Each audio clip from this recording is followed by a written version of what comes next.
IPL 2026 के match 55 के इस विश्लेषण में सभी का स्वागत है।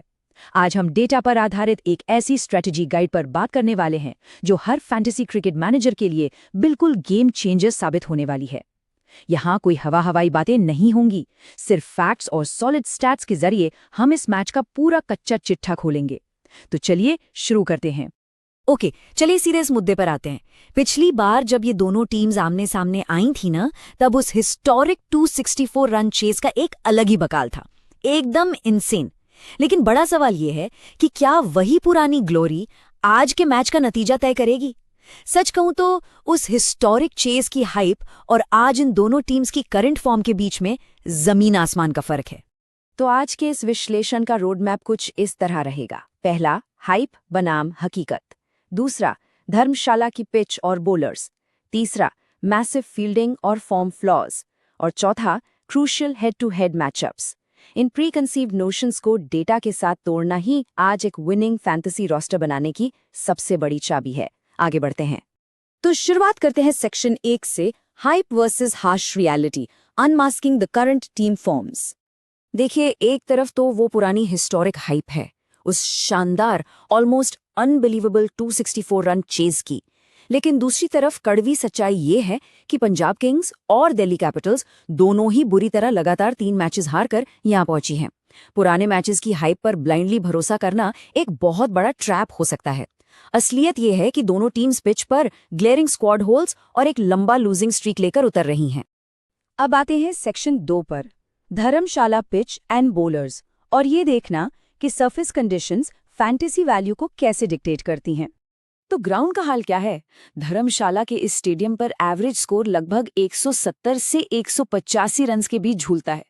डेटा यहाँ बिल्कुल साफ इशारा करता है कि इस पिच पर पहले बैटिंग करने वाली टीम को हिस्टोरिकली एक बहुत बड़ा एडवांटेज मिलता है। इस नंबर को दिमाग में फिक्स कर लीजिए, क्योंकि विनिंग कॉम्बिनेशन सेट करने में ये बहुत काम आएगा। अब जो इस स्लाइड में सबसे इंटरेस्टिंग बात है वो ये है कि धर्मशाला के ग्राउंड कंडीशंस स्पिन अटैक के मुकाबले फास्ट बॉलर्स को हेवीली फेवर करती हैं। ग्राउंड का फास्ट होना पेसर्स के लिए एक स्वर्ग जैसा है। इसीलिए आज फैंटेसी मैनेजर्स को अपनी लिस्ट में स्पिनर से ज्यादा पेसर्स को प्रायोरिटी देनी ही होगी। ये एब्सोल्युटली क्रूशियल होने वाला है। इसी बात को थोड़ा और डीपली समझते हैं। एक तरफ पिच से फास्ट बॉलर्स को मदद मिल रही है और दूसरी तरफ दिल्ली कैपिटल्स के स्पिन ट्रियो का करंट हाल देखिए। उनकी इकोनॉमी रेट लगभग 9.5 चल रही है। अक्षर पटेल ऑब्वियसली अपना बेस्ट दे रहे हैं, पर उन्हें कुलदीप यादव और विपराज निगम से लिटरली कोई सपोर्ट नहीं मिल रहा। ऐसे ग्राउंड पर जहां पेसर्स डोमिनेट करते हैं, वहां इस स्पिन अटैक पर डिपेंडेंट रहना एक कंप्लीटली डिजास्टर स्ट्रैटेजी साबित हो सकती है। पर रुकिए, पंजाब किंग्स की पेस आर्मी का हाल भी कुछ खास अच्छा नहीं है। मार्को यान्सन की इकोनॉमी हैदराबाद के खिलाफ 15 के आगे निकल गई थी। वहीं स्टार पेसर अर्शदीप सिंह ने राजस्थान के खिलाफ सिर्फ 4 ओवर्स में 68 रन लुटा दिए। सोचो, पीबीकेएस की डेथ बॉलिंग पूरी तरह से एक मैसिव लाइबिलिटी बन चुकी है इस वक्त। इसका सीधा सा मतलब है कि स्टार बॉलर्स पर ब्लाइंडली ट्रस्ट करना भी आज एक बहुत बड़ा फैंटेसी रिस्क बन गया है। चलिए अब बढ़ते हैं तीसरे सेक्शन की तरफ, massive fielding and form flaws. ये वो हिडन ट्रैप्स हैं जो सीधे सीधे फैंटेसी पॉइंट्स को तबाह कर देते हैं। और ये डेटा ब्रिलियंटली इलस्ट्रेट करता है कि स्थिति एक्चुअल में कितनी ज्यादा खराब है। 31 ड्रॉप कैचेस, ऐसा लग रहा है जैसे खिलाड़ियों के हाथों में मक्खन लगा हो। दोनों टीम्स ने मिलकर इस सीजन में अब तक 31 कैचेस ड्रॉप किए हैं, जो इन्हें ऑफिशियली इस पूरे आईपीएल सीजन की सबसे खराब फील्डिंग टीम्स बनाता है।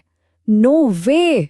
अगर इन आंकड़ों को और करीब से देखें तो दिल्ली कैपिटल्स ने 16 और पंजाब किंग्स ने 15 कैचेस टपकाए हैं।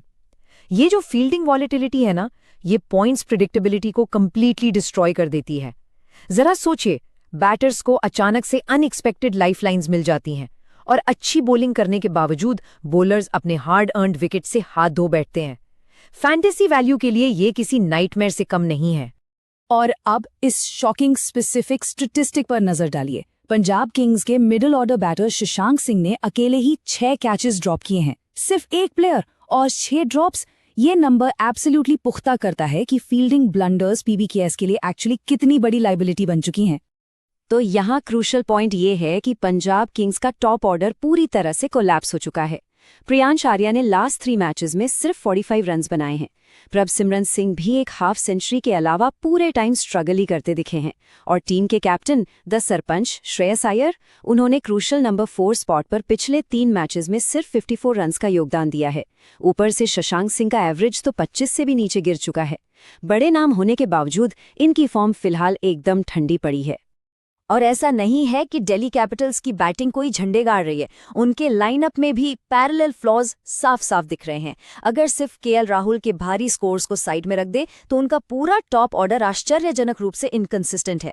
पावर प्ले यानी पहली 36 बॉल्स में उनका कंप्लीट फेलियर सामने आता है। वो लगातार अर्ली विकेट्स गंवा रहे हैं और प्रथम निशंका और नीतीश राणा दोनों की ही फॉर्म एक रोलर कोस्टर बनी हुई है।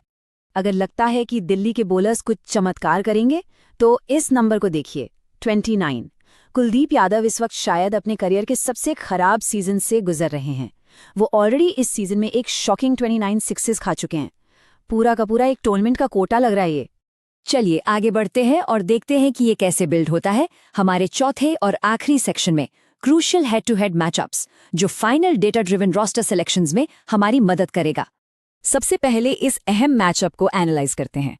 एक तरफ है अर्शदीप सिंह, जो अनफॉर्चुनेटली डेथ ओवर्स में पानी की तरह रन्स लीक कर रहे हैं, और उनके ठीक सामने होंगे केएल राहुल, जो दिल्ली के लिए मैसिव हैवी रन स्कोरर बने हुए हैं।